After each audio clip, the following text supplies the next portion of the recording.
जब घड़ी का काटा करता है 4 बजे का इशारा तो खबरों से हाई हो जाता है पारा। क्योंकि 4 बजे हम चक्रव्यूह के साथ आपके सामने पेश होते हैं। नमस्कार, कैपिटल टीवी उत्तर प्रदेश में आपका स्वागत है और मैं आपके साथ प्रिया बिष्ट।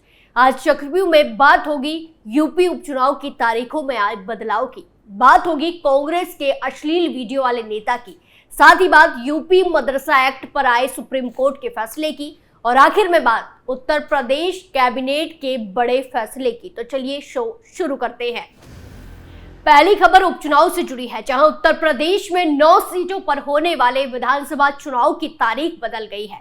अब 13 की बजाय 20 नवंबर को वोटिंग होंगी। नतीजे 23 नवंबर को ही आएंगे। कार्तिक पूर्णिमा के दिन गंगा स्नान त्योहार को देखते हुए तारीखों में बदलाव किया गया है।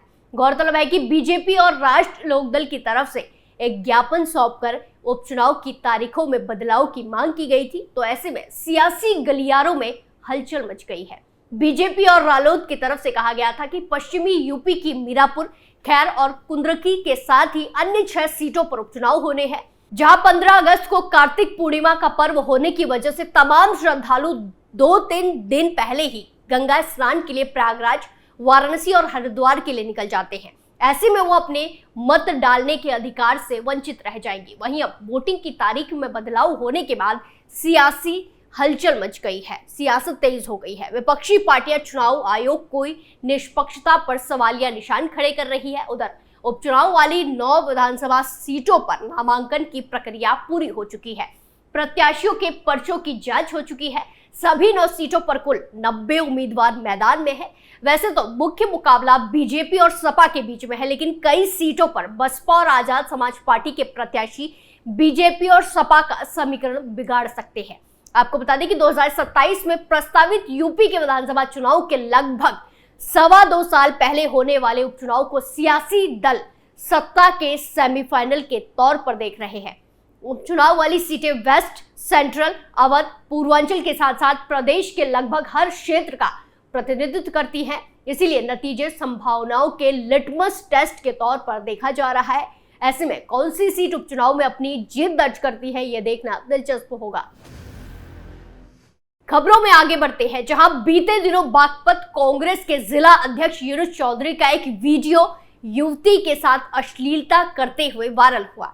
इस घटना के बाद प्रदेश कांग्रेस अध्यक्ष अजय राय ने पार्टी की छवि धूमिल होने से बचाने के लिए यूनुस चौधरी को पद से हटा दिया और वीडियो वायरल होने के बाद से लगातार यूनुस चौधरी की मुश्किलें बढ़ती ही जा रही है।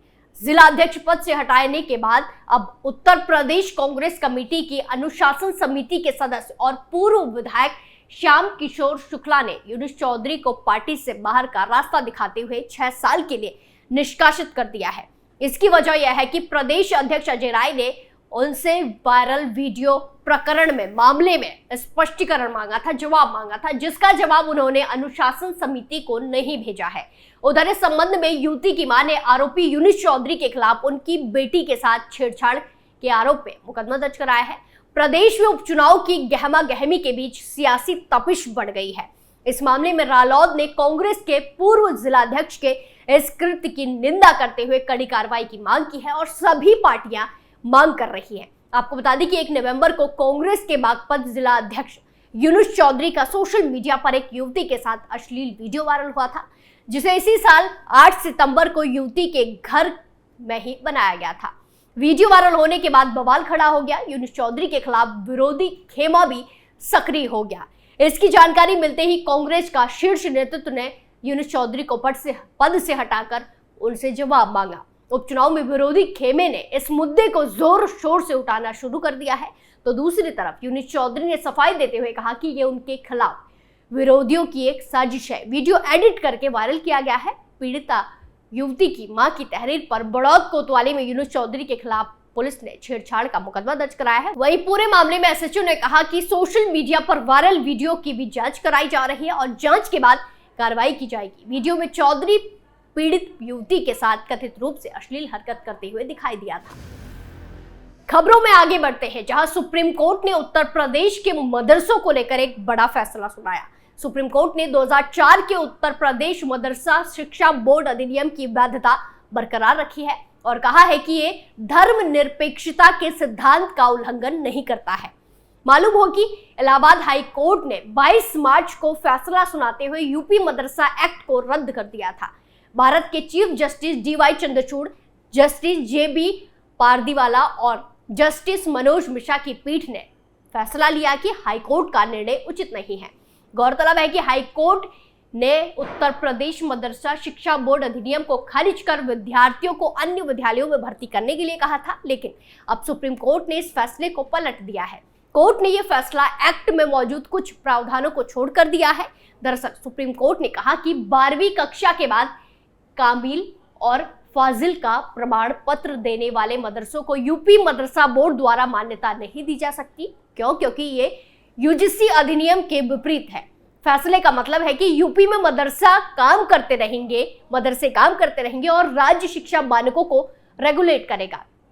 आपको बता दें कि कामिल और फाजिल सर्टिफिकेट अरबी, फारसी और दिनियात विषयों की पढ़ाई के लिए मदरसा बोर्ड से मिलने वाली एक डिग्री है। ये डिग्रियां स्नातक और स्नातकोत्तर स्तर पर दी जाती हैं। हालांकि उत्तर प्रदेश सरकार ने सुप्रीम कोर्ट में कहा है कि यूपी मदरसा बोर्ड की कामिल और फाजिल डिग्री विश्वविद्यालय की डिग्री के समकक्ष नहीं है। इसके मुताबिक इन डिग्रियों के आधार पर युवाओं को ना तो राज्य सरकार में और ना ही केंद्र सरकार में नौकरी मिल सकती है। आपको बता दें कि सुप्रीम कोर्ट के इस फैसले से यूपी के मदरसों को बड़ी राहत मिली है।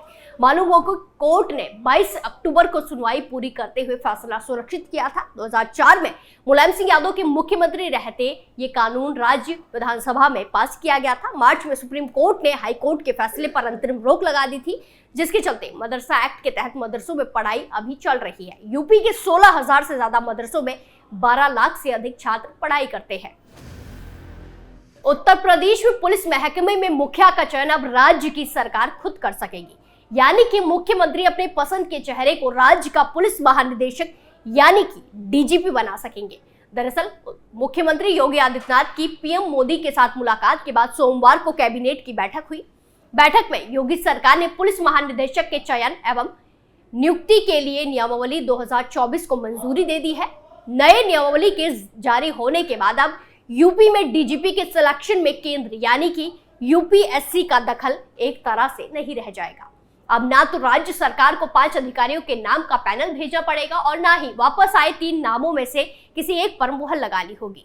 इसके साथ ही अब यह भी तय हो गया है कि 2027 का विधानसभा चुनाव CM योगी के मनपसंद DGP की निगरानी में ही होगा और अब DGP के चयन के लिए एक कमेटी बनाई जाएगी जो ये तय करेगी कि राज्य का DGP कौन होगा।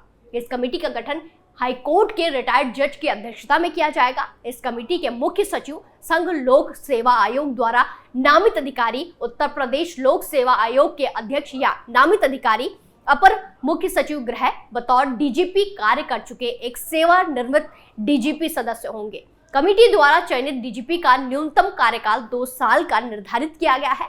इस नियमावली का उद्देश्य DGP के पद पर उपयुक्त व्यक्ति की नियुक्ति के चयन के लिए स्वतंत्र और पारदर्शी तंत्र साबित करना है, ताकि ये सुनिश्चित किया जा सके कि उसका चयन राजनीतिक या कार्यकारी हस्तक्षेप से मुक्त है। साथ ही प्रदेश की विशिष्ट दशाओं तथा पुलिसिंग आवश्यकताओं के अनुरूप भी है। DGP का चयन राज्य सरकार द्वारा पुलिस बल का नेतृत्व करने के लिए उनकी सेवा अवधि, सामान्यतः बहुत अच्छे सेवा रिकॉर्ड और अनुभव की सीमा के आधार पर किया जाना प्राविधानित किया गया है। समिति उन अधिकारियों के नाम पर विचार करेगी जिनकी सेवानिवृत्ति में 6 महीने से अधिक बची है। केवल उन नामों पर ही विचार किया जाएगा जो वेतन मैट्रिक्स के स्तर 16 में DGP के पद पर कार्यरत है। DGP को पद से हटाने से संबंधित प्रावधानों में सुप्रीम कोर्ट द्वारा पारित दिशा निर्देशों का पालन किया गया है।